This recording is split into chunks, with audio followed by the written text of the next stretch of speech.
Oigan, el paquete económico siempre que llega, la primera semana de septiembre, se vuelve pues, un tema bastante interesante, ¿no? De ver cómo están viendo el año que entra desde el gobierno federal, en qué van a gastar, ¿no? Pues al final el tema es pues, ver dónde van a poner la lana, pues esas son sus verdaderas prioridades, o ellas pueden decir una cosa, pero realmente donde van a poner la lana es el centro, ¿no? Digamos, de su atención. También, pues, de dónde van a sacar el dinero, o sea, todo eso pues, resulta interesante, ¿no? Para pues, quienes nos dedicamos a este asunto y para el par de expertos que tenemos aquí con nosotros, para pues, ver cómo se va a manejar, ¿no? El tema de nuestros impuestos, ¿no? Dónde se va a ir, en fin.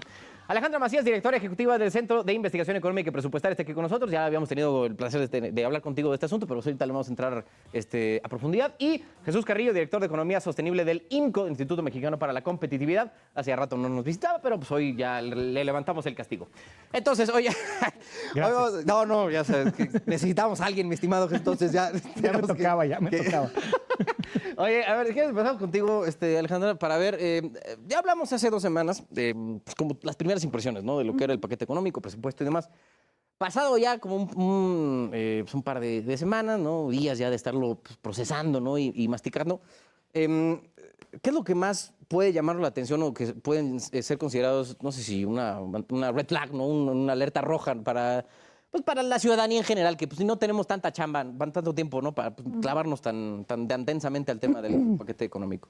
Claro que sí. Bueno, y de hecho, por eso existimos, ¿no? En el CIEP, para poder investigar y desarrollar un poco más los temas y poder explicarles a todas y todos de qué va y por qué es importante. O sea, finalmente el presupuesto es de todos los mexicanos, para todos los mexicanos, porque no son recursos del gobierno, ¿no? Son recursos nuestros. Entonces, por eso tenemos que estar... ellos toman decisiones, ¿no? Pero tenemos que estar alertas y pendientes de qué es lo que están decidiendo. Bueno, después de mi comercial, voy a decir que lo que nosotros concluimos de este paquete económico es que es un paquete que deja deudas, ¿no? Hereda deudas. Estamos hablando, y creo que esa es la nota del paquete, del gran endeudamiento, que es del doble de lo que se había proyectado el año pasado.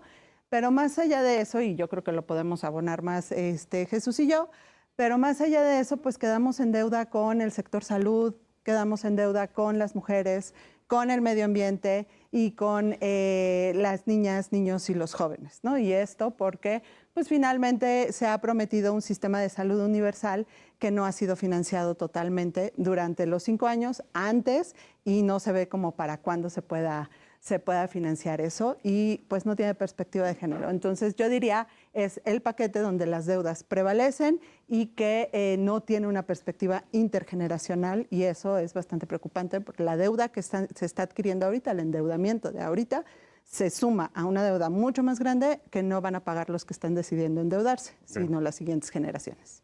Bueno, Jesús, desde el IMCO, ¿cómo lo andan viendo? Sí, mira, yo de entrada coincidiría con lo que comenta Alejandra en términos de las deudas que se observan.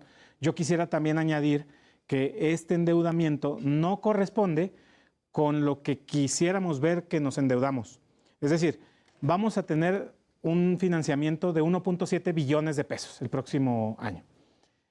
Y vamos a tener inversión física programada. Creo que es la deuda en la ley de ingresos que le autoriza, ¿no? Exactamente. Ya depende si lo usan o no. A ver, es que hay como una especie de ambigüedad que luego no encuentro. Entonces, en la ley de ingresos le autorizan cierto rango, ¿no? de endeudamiento, pero me imagino que eso se complementa con los ingresos normales, ¿no? Impuestos y demás. Y eso dependerá de qué tan grande es el presupuesto, ya como tal de egresos, para saber si lo vas a usar o no. Así es. ¿No? Y además, digo... O sea, y mi pregunta tal cual concreta es, ¿en el presupuesto está considerado usar el 100% de la autorización de la deuda que piden? Sí. Es decir, lo que se está estimando es tener 7.3 billones de pesos de ingresos ordinarios, que son impuestos e ingresos petroleros, básicamente, y el resto es la deuda, 1.7 billones de pesos, y con eso completamos los 9 billones de pesos que están contemplados para el presupuesto. Entonces, ahora lo preocupante es para qué se usa la deuda. En general, la deuda no es ni buena ni mala. Ahora sí que todo depende para qué se utiliza. En este caso, pues haz de cuenta que de entrada, una parte del déficit es primario. ¿Qué significa?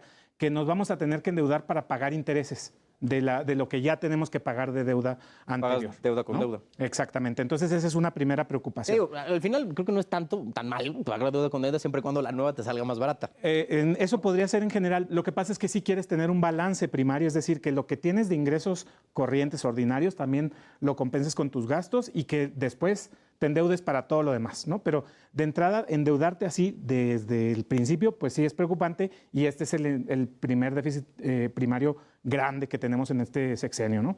Y en segundo lugar, lo importante, que creo que es muy importante de resaltar, es que vamos a tener inversión física, es decir, infraestructura, que incluye la de los estados, la de los municipios, la de las obras como el Tren Maya, la refinería, etcétera, por 888,000 millones de pesos. Y el ingreso por deuda va a ser de 1.7 billones. Entonces son prácticamente 800,000 millones de pesos que se van a ir a gasto corriente. Entonces es como si, pues no es muy recomendable que usemos la tarjeta de crédito para comprar el súper. Claro, es pagar la nómina con deuda, ¿no? Exactamente. Oye, Alejandra, ¿y se te hace típico este presupuesto para un último año de sexenio? Yo creo que voy a usar la palabra irresponsable porque, como lo dijo Jesús, vamos a utilizar deuda para pagar básicamente pensiones, ¿no? A mí nos hacen pensar muy mal porque es 1.7 billones de pesos que se va a ir en endeudamiento y son casi 2 billones de pesos para pensiones, todas las pensiones, ¿no? Entonces, la idea es que la deuda se utilicen para proyectos productivos, para cosas que te generen crecimiento, que te generen retornos para poder pagar la deuda. ¿Qué sucede? Mira, el endeudamiento no es nuevo y nos hemos estado endeudando durante muchísimos años. No es mentira si creemos que los años anteriores no hubo déficit, siempre hemos gastado más de lo que ingresamos y ese déficit se tiene que pagar con deuda. Nada más como dato cultural, ¿sabes cuándo fue la última vez que no hubo déficit en este país? O sea, cuando tuvimos así tablas o al menos salimos... Déficit presupuestario. Ajá. Lo hemos tenido todos los años. Siempre. Sí. Ha habido superávits primarios y el superávit primario lo que quita es el costo financiero de la deuda, o sea, pagar los intereses de la deuda, ¿no? Entonces, es un poco una medida... Haciendo así el bottom line, de que ya sumando todo y restando todo, nunca ha pasado.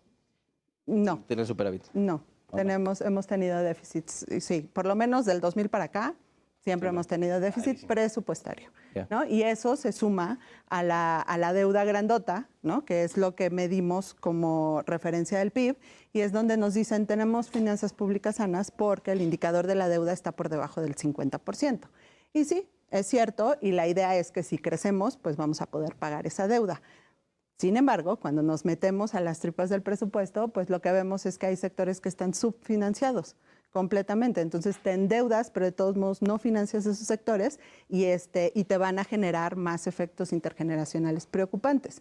Por ejemplo, el no cerrar la brecha de aprendizaje que se abrió todavía más con la pandemia. Es como inversión, ¿no?, en educación pública. Inversión en educación pública, pero no solo eso. O sea, no se trata solo de meterle dinero, sino de hacer las estrategias, de hacer que funcione, como en seguridad, como en salud. Bueno, ahí sí falta dinero y falta estrategia y falta todo, ¿no? Entonces, nos lo dejó muy claro, ¿no?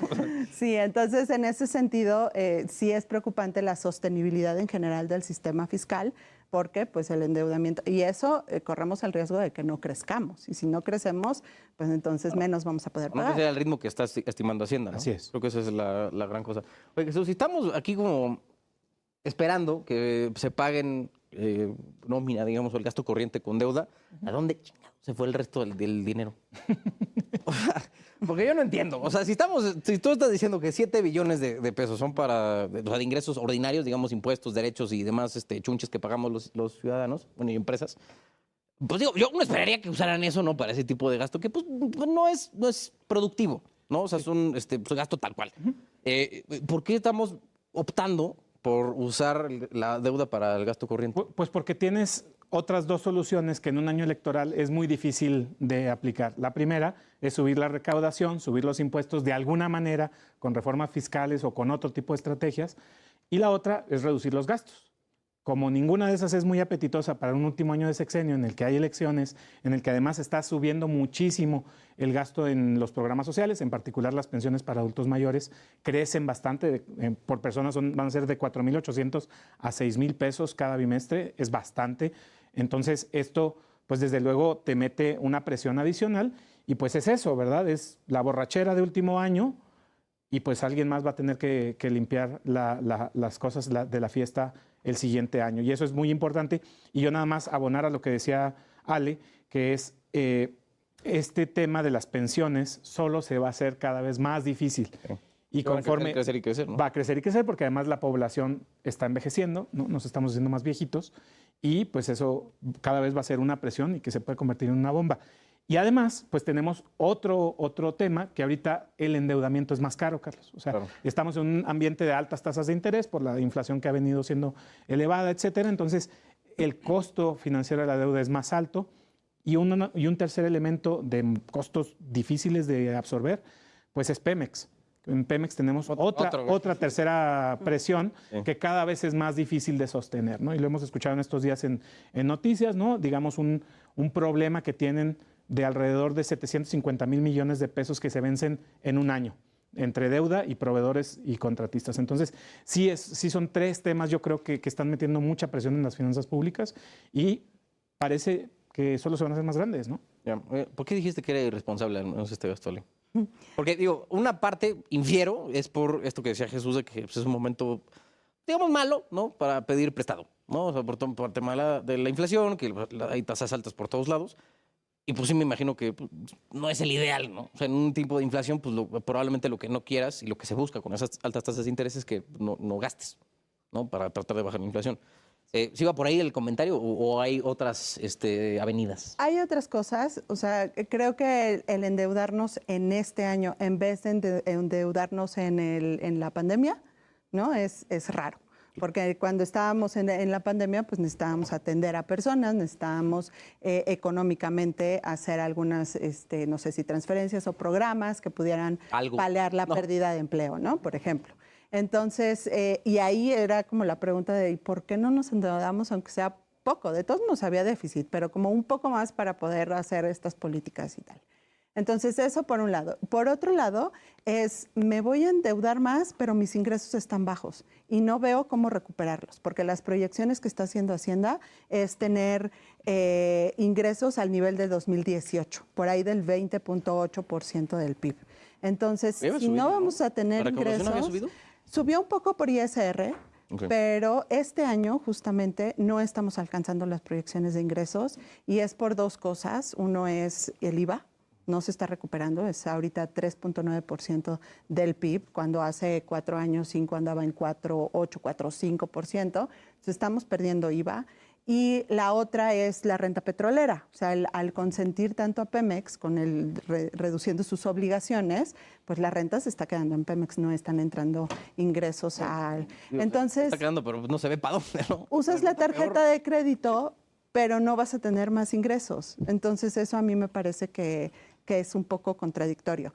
Y la otra que quiero mencionar es, si esto no es evidencia de que necesitamos una reforma fiscal, pues yo no sé qué es, porque la misma Hacienda, las proyecciones que hace de ingresos van cayendo y sugieren que el gasto se va a recortar en 3 puntos del PIB.